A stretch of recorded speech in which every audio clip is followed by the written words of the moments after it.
Hi friends, India की pharmacy YouTube channel में आप सभी का स्वागत है। दोस्तों, अगर आप सर्दी और सूखी खांसी से परेशान हैं तो बहुत ही बढ़िया क्वालिटी का फार्मूला मेरे हाथ में आप देख रहे हैं। उसका नाम है 5XDMR कफ सिरप। दोस्तों, बहुत ही बढ़िया क्वालिटी का ये फॉर्मुलेशन है।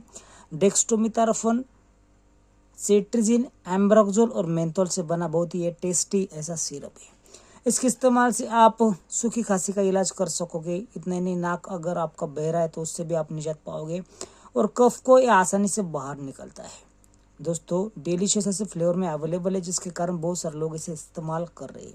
5XDMR अलोएस फार्मास्यूटिकल प्राइवेट लिमिटेड का बहुत ही बढ़िया क्वालिटी का प्रोडक्ट है। दोस्तों, इसकी कॉस्ट देखिए इतनी कम है, सिर्फ 100 रुपये में आपको ये 100 ml का कफ सिरप मिलेगा जो आसानी से आपके कफ को दूर करेगा। जो खांसते हैं उनके लिए साक्षात संजीवनी से एक कम नहीं है। 2 से 5 ml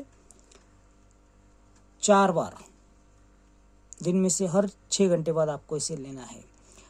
बड़ों के लिए मैंने ये डोज बताया है। अच्छी तरह से बोतल हिलाकर आपको इसका सेवन करना है, इसे पीना है।